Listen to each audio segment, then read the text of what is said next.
त्या प्रकरणामध्ये स्वतः सुप्रीम कोर्ट असं म्हणतंय की आम्हाला हे मॅटर आता संपवायचं आहे, एकदाचा काय तो सोक्षमोक्ष लावायचा आहे असं सुप्रीम कोर्ट म्हणतं आहे। आणि याचा थोडासा पॉलिटिकली पण आपण जर संदर्भ लक्षात घेतला तर एक गोष्ट लक्षात घ्या की जरी स्थानिक स्वराज्य संस्थांच्या निवडणुकांच्या आधी अंतिम निकाल जरी या प्रकरणाचा आला नाही तरी किमान जसं राष्ट्रवादीच्या प्रकरणामध्ये अजितदादांना काही निर्देश आणि काही बंधनकारक गोष्टी सुप्रीम कोर्टाने केलेल्या होत्या तशा तरी किमान एकनाथ शिंदेंना केल्या जाऊ शकतात। आणि म्हणून आपण या संपूर्ण व्हिडिओचं टायटल हेच दिलेलं आहे की शिंदेंचा मनुष्यबाणावरचा दावा जो आहे तो सैल होणार का। सुप्रीम कोर्टातून बऱ्याच दिवसानंतर खरं तर बऱ्याच महिन्यांनी काही अपडेट आलेला आहे। शिवसेना पक्ष आणि निवडणूक चिन्हाबद्दल आज एक मोठी घडामोड सुप्रीम कोर्टामध्ये घडलेली आहे आणि त्यानुसार आता लवकरच या सगळ्या संदर्भातल्या केसचा निकाल लावण्यासाठी सुप्रीम कोर्ट सुद्धा उत्सुक आहे। आम्हाला हा विषय संपवायचा आहे, we want to fix this matter असं स्वतः सुप्रीम कोर्टाचे न्यायमूर्ती म्हणतायत आणि त्यामुळं आता ती घटिका जवळ आलेली आहे असं म्हणायला हरकत नाहीये। आज सुप्रीम कोर्टामध्ये न्यायमूर्ती सूर्यकांत आणि न्यायमूर्ती जॉयमाला बागची या दोन न्यायमूर्तींच्या खंडपीठापुढे शिवसेना पक्ष आणि निवडणूक चिन्हासंदर्भात एक नव्यानं अर्ज करण्यात आलेला होता, तो सुनावणीसाठी होता। मागच्या वेळी आपल्याला माहिती आहे की 2 जुलैला ज्यावेळी सुप्रीम कोर्टाच्या उन्हाळी सुट्ट्या चालू होत्या त्यावेळी उद्धव ठाकरे गटानं तातडीनं सुप्रीम कोर्टामध्ये धाव घेतलेली होती आणि या संदर्भातलं मेन्शनिंग जे आहे ते केलेलं होतं। आता खरं तर ही तत्परता जी आहे ती उद्धव ठाकरे गटानं याच्या आधी लोकसभा आणि विधानसभा निवडणुकीच्या वेळी फारशी दाखवलेली नव्हती, पण आता अचानक ते देखील सुप्रीम कोर्टाची उन्हाळी सुट्टी चालू असताना इतक्या तातडीनं ते सुप्रीम कोर्टामध्ये का पोहोचले तर याचं पहिलं कारण हे आहे की आता महानगरपालिकांच्या निवडणुका आहेत त्यावेळी म्हणजे विधानसभा आणि लोकसभा। तर लोकसभेला हे दिसलं की त्यांना चांगलं यश मिळालेलं होतं मशाल या निवडणूक चिन्हावरच आणि त्यांना कदाचित असंही वाटलं असेल की हा सिंपतीचा मुद्दा जो आहे तो आपल्या बाजूनच जातोय तर कशाला त्या संदर्भात काही नव्यानं अर्ज आत्ता करा। पण आज सुप्रीम कोर्टामध्ये ज्यावेळी हे प्रकरण आलं निवडणूक चिन्ह आणि पक्षासंदर्भातलं त्यावेळी न्यायमूर्ती सूर्यकांत हे न्यायमूर्ती सूर्यकांत म्हणजे तेच आहेत बरं का की ज्यांनी जून 2022 मध्ये ज्यावेळी त्यावेळी पण सुप्रीम कोर्टाच्या उन्हाळ्या सुट्ट्या चालू होत्या पण त्यावेळी जो उपाध्यक्ष नरहरी झिरवाळ यांनी जो निकाल दिलेला होता म्हणजे एवढ्या वेळेमध्ये बहुमत सिद्ध करा म्हणून तर त्याच्याऐवजी पुढची तारीख जी आहे ती सुप्रीम कोर्टानं त्यावेळी दिली आणि एक प्रकारे फ्लोअर टेस्ट करावी लागली होती त्यावेळी त्या संदर्भातला निकाल जो आहे तो याच न्यायमूर्ती सूर्यकांत यांच्या आणि न्यायमूर्ती पारडीवाला हे 2 जज होते त्यांच्या बेंचनं त्यावेळी दिलेला होता। आता हेच न्यायमूर्ती सूर्यकांत असं म्हणतायत की निवडणूक चिन्ह आणि पक्ष म्हणजे शिवसेना निवडणूक चिन्ह आणि पक्षाचं मॅटर आम्हाला आता तातडीनं संपवायचं आहे ऑगस्टमध्ये। म्हणजे मी तुम्हाला त्यांचं एक्झॅक्ट वाक्य सांगतो ते काय म्हणालेले होते। I want to finish this case, please tell when both of you can argue the case. त्याच्यावरती रोहित शर्मा म्हणून एक ज्युनियर वकील आहेत तर ते जेव्हा आर्ग्यू करत होते कपिल सिब्बल यांच्या टीममधले ते वकील आहेत त्यांनी असं सांगितलं की मी कपिल सिब्बल यांच्या वतीनं आर्ग्यू करतोय, थोड्याच वेळामध्ये कपिल सिब्बल इथं पोहोचतील आणि तसं झालं। कपिल सिब्बल थोड्या वेळानं कोर्टरूममध्ये आले आणि ते जेव्हा कोर्टरूममध्ये पोहोचले तेव्हा न्यायमूर्ती सूर्यकांत यांनी पुन्हा कमेंट केली की we will try to fix the matter in August, we will notify in evening. म्हणजे आता तुम्ही थोडासा याच्यातला घटनाक्रम काय आहे ते नीट लक्षात घ्या। एकतर शिवसेना निवडणूक चिन्हाबद्दल शेवटचा निर्णय सुप्रीम कोर्टानं कधी दिलेला होता तर तो फेब्रुवारी 2023 मध्ये। त्याच्यानंतर गेल्या 2 वर्षामध्ये याच्याबद्दल कुठलंही आर्ग्युमेंट सुप्रीम कोर्टामध्ये होऊ शकलेलं नव्हतं कारण केवळ तारखांवरती तारखा पडत होत्या। फेब्रुवारी 2023 मध्ये निवडणूक आयोगाचा हा निकाल आला, त्याच्यानंतर सत्ता संघर्षाचा जो मूळ निकाल आहे तो आलेला होता, त्याच्यानंतर एक 3-4 महिन्यांनी मे 2023 मध्ये आणि तेव्हा सुप्रीम कोर्टानं हे सगळं प्रकरण जे आहे ते विधानसभा अध्यक्षांच्याकडे पाठवलं आणि मग विधानसभा अध्यक्ष राहुल नार्वेकर यांनी आपला निकाल जानेवारी 2024 मध्ये दिलेला होता। म्हणजे सुप्रीम कोर्टाचा सत्ता संघर्षाच्या प्रकरणातला निकाल येण्याच्या आधीच निवडणूक आयोगाचा निकाल आलेला होता आणि निवडणूक आयोगानं चिन्ह आणि पक्षाचं नाव जे आहे शिवसेना हे देऊन टाकलेलं होतं एकनाथ शिंदे यांना। खरं तर हे थोडंसं कॉन्ट्राडिक्टरी पण होतं कारण सत्ता संघर्षाचा अंतिम निकाल त्याच्याबद्दल सुप्रीम कोर्ट काय म्हणतं आहे हे म्हणजे याच्यासाठी सुद्धा निवडणूक आयोग आणि त्याच्या आधीच त्यांनी तो निकाल दिलेला होता। आता सगळ्यात मोठी गंमत काय आहे, ज्यावेळी विधानसभा अध्यक्ष राहुल नार्वेकर यांचा जानेवारी 2024चा निकाल झाला त्याच्यानंतर मार्च 2024 मध्ये जेव्हा हे प्रकरण न्यायमूर्ती चंद्रचूड यांच्या बेंचसमोर आलेलं होतं पहिल्यांदाच त्यावेळी या संपूर्ण प्रकरणातली शेवटची कमेंट जी आहे त्याच्यानंतर हिअरिंग झालेलं नाहीये म्हणून आतापर्यंतची शेवटची कमेंट आपण म्हणतोय ती अशी होती की प्रथम दर्शनी विधानसभा अध्यक्षांचा निकाल हा आम्हाला आमच्या निकालाशी विसंगत वाटतोय, अशी कमेंट त्यावेळी त्या सुनावणीमध्ये न्यायमूर्ती चंद्रचूड यांनी केलेली होती. अर्थात ही केवळ एक शाब्दिक टिप्पणी होती. न्यायमूर्ती चंद्रचूड नोव्हेंबर 2024ला रिटायर झाले. तोपर्यंत त्यांच्या कार्यकाळामध्ये या केसचा निकाल लागला नाही. त्याच्यानंतर दुसरे न्यायमूर्ती आले, सरन्यायाधीश संजीव खन्ना. त्यांची पण कारकीर्द जवळपास 3-3.5 महिन्यांची होती. ती संपली, पण तरीसुद्धा निकाल लागला नाही. आता सरन्यायाधीश आहेत भूषण गवई, जे महाराष्ट्राचेच आहेत, आणि त्यांच्या कार्यकाळामध्ये तरी आता निकाल लागतोय का याची उत्सुकता आहे. आज न्यायमूर्ती सूर्यकांत यांनी असं म्हणणं की आम्हाला हा विषय संपवायचा आहे, याचा अर्थ सुप्रीम कोर्ट आता या सगळ्या संदर्भात तातडीनं काहीतरी निकाल देऊ इच्छितं, आणि ती तारीख जी आहे ती नेमकी काय असणार याची उत्सुकता असते. घ्या की त्यांनी ऑगस्टमध्ये आपण हे सगळं प्रकरण ऐकू असं म्हटलेलं आहे. आज सुप्रीम कोर्टामध्ये एकनाथ शिंदे यांच्या वतीनं नीरज किशन कौल आणि मुकुल रोहतगी हे युक्तिवाद करत होते, तर ठाकरेंच्या वतीनं कपिल सिब्बल आणि त्यांचे ज्युनियर वकील युक्तिवाद करत होते. देवदत्त कामत, जे एरवी ठाकरेंच्या वतीनं युक्तिवाद करत असतात, ते आज कोर्टरूममध्ये नव्हते. पण ज्यावेळी कपिल सिब्बल यांच्या वतीनं हा युक्तिवाद केला जात होता की या संदर्भात तातडीनं निर्णय झाला पाहिजे कारण पुन्हा निवडणुका आहेत, त्यावेळी एकनाथ शिंदे गटाच्या वतीनं नीरज किशन कौल हे युक्तिवाद करत होते. आणि त्यांचं म्हणणं असं आहे की ह्या लोकांनी लोकसभेची निवडणूक झाली, विधानसभेची निवडणूक झाली, तेव्हा यांनी याच्यावर कुठलेही आक्षेप घेतलेले नव्हते, आणि आता अचानक त्यांना या सगळ्या प्रकरणातली अर्जन्सी नेमकी का जाणवते आहे. त्याच्यावरती कपिल सिब्बल यांच्या वतीनं हे सांगण्याचा प्रयत्न केला गेला की मुळामध्ये निवडणूक आयोगाचा निकाल आधी आला, त्याच्यानंतर सत्ता संघर्षाच्या या संपूर्ण केसचा निकाल आलेला आहे, आणि या दोन्हीमध्ये जी विसंगती आहे ती खूप महत्त्वाची आहे. महाराष्ट्रामध्ये महानगरपालिका, जिल्हा परिषदा आणि सगळ्याच स्थानिक स्वराज्य संस्थांच्या निवडणुका आता येऊ घातलेल्या आहेत, आणि त्या पार्श्वभूमीवरती तातडीनं या सगळ्या प्रकरणामध्ये सुप्रीम कोर्टानं लक्ष घालावं. त्याच्यावरती न्यायमूर्ती सूर्यकांत यांचं म्हणणं असं होतं की या सगळ्या संदर्भात आम्हाला we want to fix this matter, आम्हाला हा विषय संपवायचा आहे असं सुप्रीम कोर्ट म्हणतंय. याचा खूप मोठा अर्थ होतो. म्हणजे जरी ऑगस्टमध्ये सुनावणीला सुरुवात झाली आणि ती सुनावणी लगेचच ऑगस्टमध्ये संपेल असंही नाही. ऑगस्टमध्ये सुनावणी सुरू झाल्यानंतर ती किती दिवसात संपते, त्याच्यानंतर निकाल राखीव ठेवून तो निकाल कधी येतोय, या सगळ्या पुढच्या गोष्टी आहेत. त्यामुळे स्थानिक स्वराज्य संस्थांच्या आधी हा निकाल येईल का याची उत्सुकता असेलच.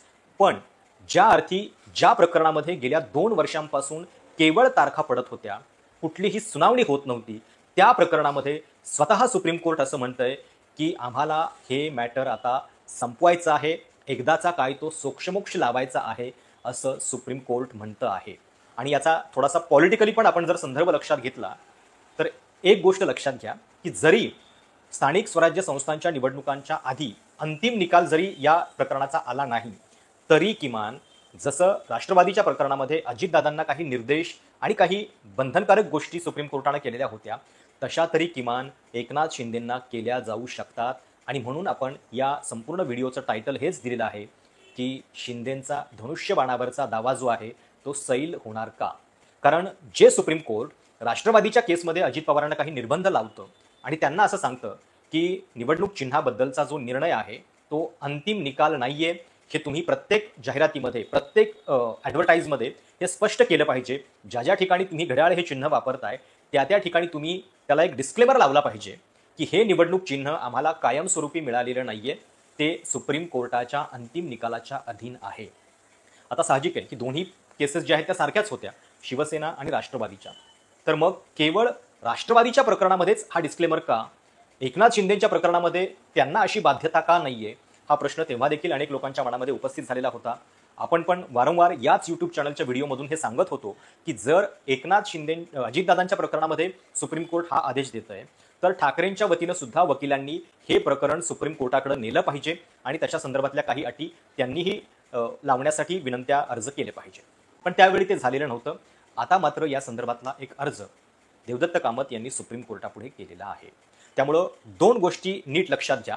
एकतर निवडणूक आयोगाचा जो निकाल आहे, जो केवळ लेजिस्लेटिव्ह मेजॉरिटी म्हणजे विधानसभेतल्या बहुमताच्या आधारावर धनुष्यबाण हे निवडणूक चिन्ह एकनाथ शिंदेंना देतो आहे, त्या निकालाला तर उद्धव ठाकरेंच्या वतीनं आव्हान देण्यात आलेलं आहेच.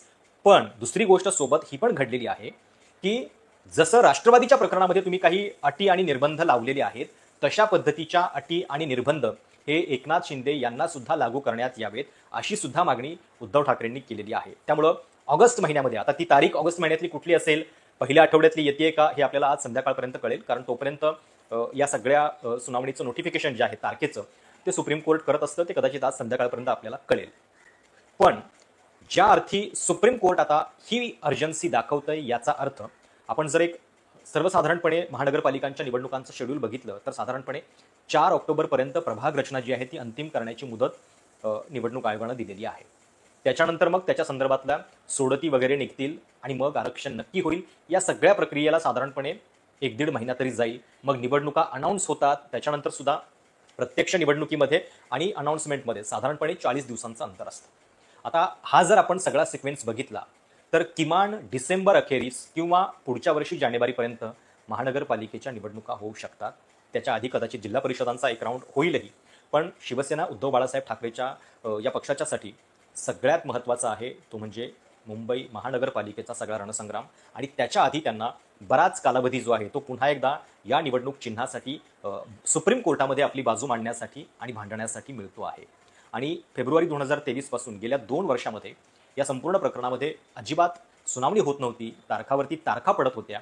आता मात्र सुप्रीम कोर्ट असं म्हणतंय की we want to finish this case, please tell when both of you can argue the केस.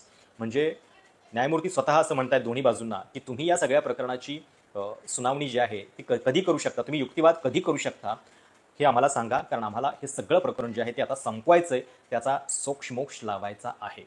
हा सोक्षमोक्ष चिन्हासंदर्भातला आहे हे लक्षात घ्या. आणि त्याच्यामध्ये निवडणूक आयोगाचा जो निकाल आहे त्याला चॅलेंज केलं जाईल. जो निकाल असं सांगतोय की विधानसभेतलं बहुमत ग्राह्य धरून पक्षचिन्ह त्यांना देण्यात आलेलं आहे. आणि हा निकाल खूप धोकादायक आहे आपल्या संपूर्ण राजकीय प्रणालीसाठी. कारण आपल्या संपूर्ण लोकशाही व्यवस्थेमध्ये विधिमंडळ पक्ष आणि राजकीय पक्ष अशा 2 वेगवेगळ्या गोष्टी असतात.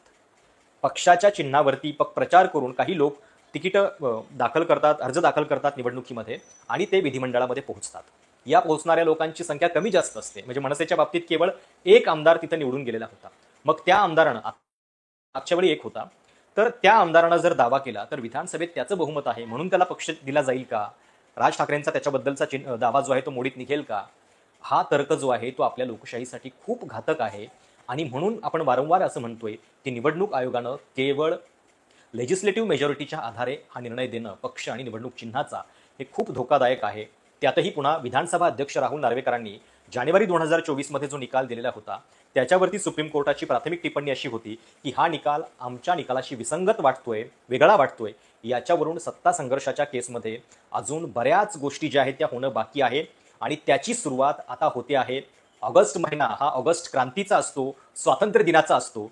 त्या अनुषंगानं उद्धव ठाकरे यांच्यासाठी किंवा त्यांच्या संपूर्ण पक्षासाठी इतक्या दिवसांची वाट त्यांनी बघितलेली आहे. पण आता स्वातंत्र्याच्या दिशेनं, क्रांतीच्या दिशेनं त्यांची वाटचाल होतीये का हे ऑगस्ट महिना ठरवणार आहे. आणि आज संध्याकाळपर्यंत जेव्हा आपल्याला तारीख कळेल या सगळ्या प्रकरणातली त्याच्यानंतर कळेल की हा निकाल जो आहे तो किती तातडीनं सुप्रीम कोर्ट या प्रकरणामध्ये देत आहे. आता थोड्याशा राजकीय जर आपण बाबी लक्षात घेतल्या तर आता विधानसभेची निवडणूक झालेली आहे. महाराष्ट्रामध्ये भाजपचा मुख्यमंत्री विराजमान झालेला आहे. आता एकनाथ शिंदेंची तितकी गरज भाजपला नाहीये जितकी ती मागच्या वेळी होती. मागच्या वेळी महाविकास आघाडीचं सरकार फोडायचं होतं, ती कोंडी 3 पक्षांची एकत्रित फोडायची होती. म्हणून त्यावेळी तो निकाल न येणं हे भाजपसाठी जास्त आवश्यक होतं. पण आता बदलत्या राजकारणामध्ये म्हणजे गेल्या काही दिवसांपासून तुम्हीही बघत असाल की सगळी प्रकरणं एकनाथ शिंदेंच्या नेत्यांची बाहेर येतात. संजय शिरसाट असतील, त्याच्यानंतर संदीपान भुमरे असतील, त्याच्यानंतर भरतशेठ गोगावले असतील, या सगळ्यांची प्रकरणं एकापाठोपाठ एक बाहेर येत आहेत. आणि याच्यामध्ये भाजपचा कुठंतरी एक अंतर्गत हेतू पण दडलेला आहे की शिंदेंना आता त्यांच्या लिमिटमध्ये ठेवायचं. ज्यावेळी संजय शिरसाट श्रीकांत शिंदे यांच्या IT नोटीसचा, इन्कम टॅक्स नोटीसचा उल्लेख करतायत, जरी त्याच्यावरती नंतर सारवासारव झालेली असेल, जरी अशा पद्धतीची कुठलीही नोटीस आता आपल्याला आलेली नाहीये असं श्रीकांत शिंदे यांच्या वतीनं सांगितलं जात असेल किंवा संजय शिरसाटांनी पुन्हा ती दुरुस्ती केलेली असेल, तरी सुद्धा ज्या अर्थी प्रकरण इतक्यापर्यंत पोहोचलेले आहे, एकनाथ शिंदे तिकडे तातडीनं दिल्लीच्या दौऱ्यावरती सातत्यानं जात आहेत, अमित शहांच्या चरणामध्ये जाऊन बसतायत, याचा अर्थ आणि त्याच वेळी सुप्रीम कोर्टानं असं म्हणणं की आम्हाला या प्रकरणाचा सूक्ष्मोक्ष लावायचा आहे, ऑगस्टमध्ये आपण हे सगळं मॅटर संपवण्याचा प्रयत्न करू. या सगळ्यामध्ये कुठं ना कुठंतरी एक कनेक्शन जरूर आहे. जरी सुप्रीम कोर्ट या सगळ्या प्रकरणाची सुनावणी करताना राजकीय गोष्टी विचारात घेत नसलं तरी बॅकग्राऊंडला, बॅकडोरला अशा बऱ्याच गोष्टी घडत असतात की ज्याचा अप्रत्यक्ष परिणाम जो आहे तो या सगळ्या सुनावणीवरती होत असतो. आणि म्हणून असं म्हणायला जागा आहे, एकतर पहिली शक्यता ही आहे की कदाचित स्थानिक स्वराज्य संस्थांच्या निवडणुकीच्या आधीच एक निकाल जो आहे तो येऊ शकतो पक्ष आणि निवडणूक चिन्हाबद्दलचा. तो अंतिम निकाल सुद्धा असू शकतो जर ऑगस्टमध्येच हे सगळं प्रकरण मार्गी लागलं आणि सुप्रीम कोर्टानं आपला निकाल त्याच्यानंतर पुढच्या काही महिन्यामध्ये दिला तर.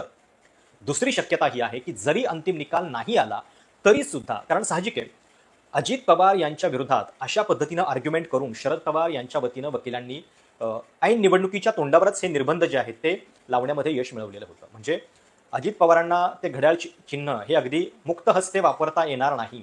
त्यांना हे निवडणूक चिन्ह आपल्याला तात्पुरतं मिळालेलं आहे, कायमस्वरूपी नाही, हे सातत्यानं सांगण्यासाठी बाध्य करण्यात आलेलं होतं.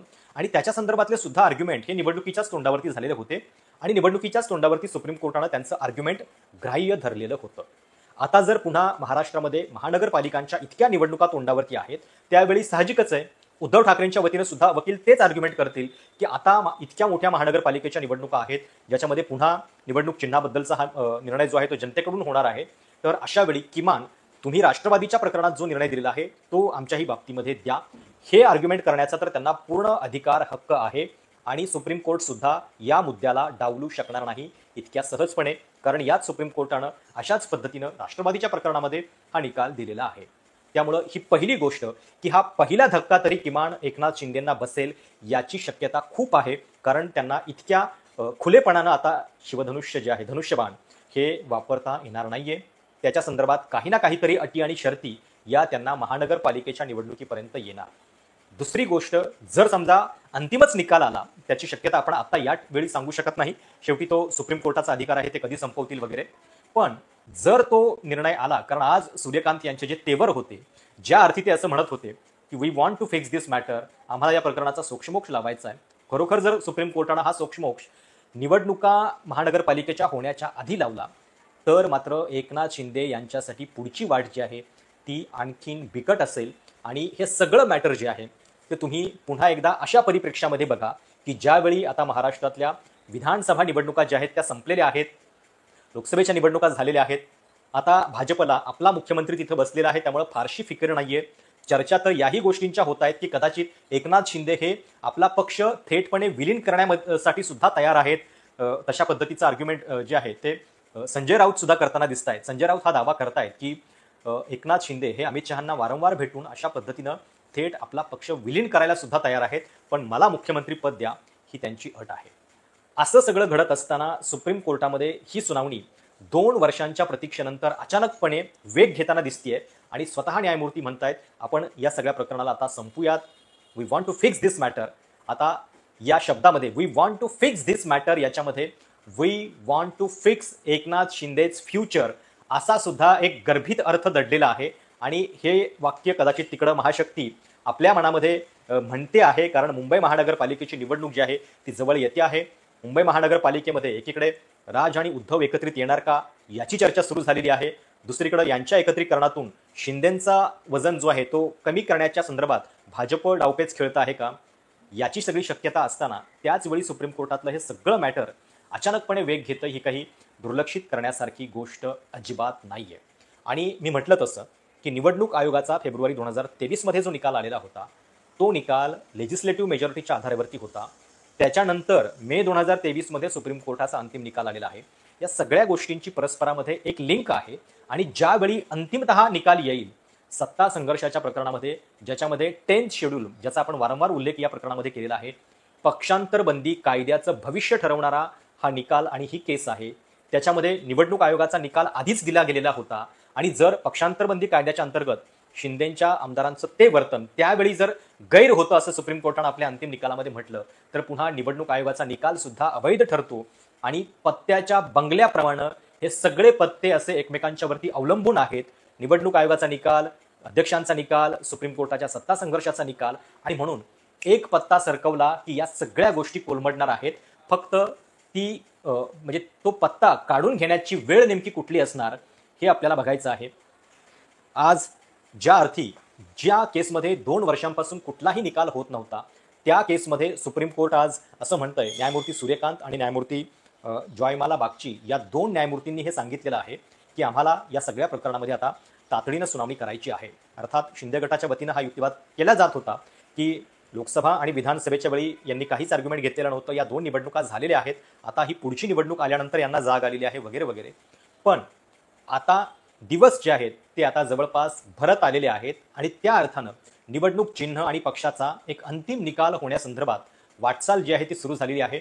मी पुन्हा पुन्हा तुम्हाला सगळ्यांना हे सांगतोय, विधानसभेची निवडणूक जरी संपलेली असली, आता एकनाथ शिंदेचे 50च्या आसपास जरी आमदार निवडून आलेले असले, तरी सुद्धा सत्ता संघर्षाच्या निकालाचं महत्त्व अजिबात कमी होत नाही. कारण हा निकाल हा पक्षांतर बंदी कायद्याचं भविष्य ठरवणारा तर आहेच, पण शिवसेना पक्षाचं निवडणूक आणि चिन्ह, ज्या पक्षाची स्थापना बाळासाहेब ठाकरेंनी केली, जे चिन्ह धनुष्यबाण हे शिवसेनेची ओळख बनलेलं आहे आणि गावागावामध्ये ती ओळख बनलेलं आहे, त्या धनुष्यबाणावरचा दावा एकनाथ शिंदेंनी निवडणूक आयोगामध्ये केलेला होता आणि त्यावेळी तो ग्राह्य धरण्यात आलेला होता. पण हे धनुष्यबाण इतक्या सहजासहजी त्यांना उद्धव ठाकरेंच्याकडनं हिरावून घेता येणार नाही. कारण आपल्या देशाची जी व्यवस्था आहे त्याच्यामध्ये इतक्या सहजपणे जर पक्ष आणि चिन्ह अशा एका किरकोळ बंडानंतर जर मोडकळीस येऊ लागलंय, तर पुढच्या सगळ्याच आपल्या वाटचालीसाठी ही धोकादायक बाब आहे. आणि म्हणून या सगळ्या प्रकरणाचं महत्त्व हे विधानसभा निवडणुकीच्या निकालानं सुद्धा कमी होत नाही. न्यायमूर्तींना हा निकाल जो आहे तो आपल्या घटनेला डोळ्यासमोर ठेवून, लोकशाहीला डोळ्यासमोर ठेवून द्यावा लागणार आहे. आणि तो निकाल जेव्हा येईल तेव्हा हे जे सगळं काम आतापर्यंत अशा वेगवेगळ्या कायद्यातल्या लूपहोलचा आधार घेऊन करण्यात आलेला आहे, त्याचा सोक्षमोक्ष जो आहे तो शेवटी लागणारच आहे.